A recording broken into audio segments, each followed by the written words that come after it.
मैं उसको एक्सप्लेन कर चुका हूँ, लेकिन आप कह रहे हैं मैंने वो बयान दिया था, लेकिन इससे गंदा बयान ही लोग देते हैं। रिकॉर्डेड है विधानसभा में। ये चचा भतीजा ने एक दूसरे के बारे में जो कहा है, हम जो बोले हैं उससे गंदा गंदा बयान ही दिया है। 4000 फोर्स बढ़िया से एक जाति विशेष को यानी भूमिहारों को दंडित करने के लिए 4000 फोर्स लगाया गया था, बढ़िया से लेकर के फतुहा तक। अब मेरा चुप रहना, मुझे इन लोगों के बयान की वजह से भी गुस्सा हो रहा था और पहले की जो बैक ऑफ द माइंड था उससे गुस्सा।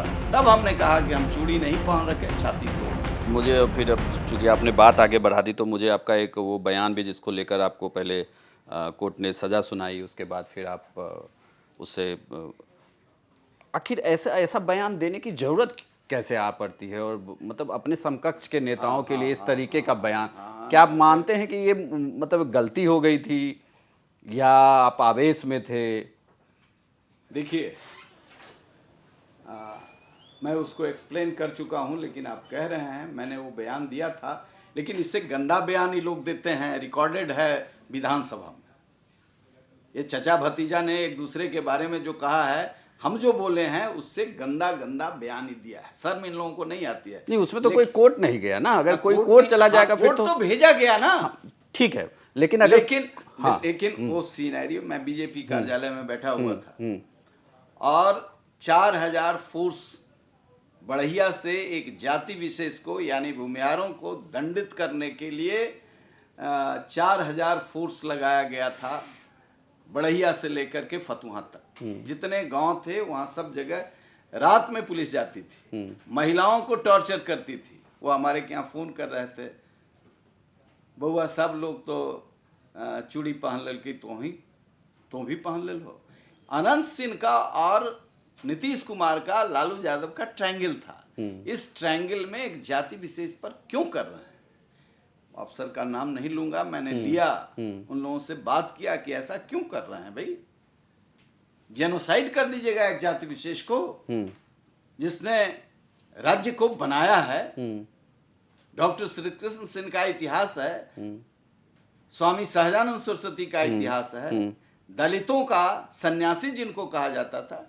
इस जात के जो प्रेरक तत्व हैं उसको मारने की कोशिश कर रहे हैं ये ट्रायंगल में। उन्होंने कहा कि एक अन्य मार्ग से, और तब संजोग से तीसरे दिन बीजेपी कार्यालय में बैठक चल रही थी। मैंने सुशील मोदी जी को कहा इस पर बोलिए। मीडिया के लोग हमसे पूछे, क्योंकि मोदी जी हम लोग साथ हैं, एक एनडीए हैं, ये बोलेंगे। पारस जी थे उस समय लोजपा से, उन्होंने कहा कि नहीं अरुण बाबू बोलेंगे। सुशील मोदी जी भी कहे अरुण बाबू बोलेंगे। हमारे पार्टी के नेता उपेंद्र कुशवाहा बैठे हुए थे, उन्होंने भी कहा अरुण बाबू बोलेंगे। अब मेरा चुप रहना, मुझे इन लोगों के बयान की वजह से भी गुस्सा हो रहा था और पहले की जो बैक ऑफ द माइंड था उससे गुस्सा। तब हमने कहा कि हम चूड़ी नहीं पहन रखे, छाती तोड़ देंगे। और ये मैंने बार बार कहा, कोर्ट में भी कहा, यह शब्द गलत यदि है तो मैं रिपीट करूंगा। मैं बैठा नहीं रहता, ये भाव था कि मैं अस्थिर नहीं बैठूंगा। छाती तोड़ने का मतलब, जीतन राम मांझी को आम नहीं तोड़ने दिए, उसी कैंपस में आम, और मांझी जी ने हमसे शेयर किया कि यहाँ का एक आम भी हम नहीं तोड़ सकते हैं। जो आदमी बाहर बैठ करके एक्स चीफ मिनिस्टर होकर के चीफ मिनिस्टर को आम नहीं तोड़ने दे रहा है, वो छाती हमसे तोड़वा लेगा?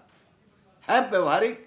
अरे ये तो भाव था, गुस्से का प्रकटीकरण था। फिर भी मैंने महसूस किया कि हमसे गलती हुई है गुस्से में। लेकिन ये लोग जो बोलते हैं विधानसभा के अंदर, चचा भतीजा जो बोले हैं, वह कितना आपत्तिजनक है। अब मजे कर रहे हैं। ये सत्ता के लिए कुछ भी कुकर्म कर सकते हैं।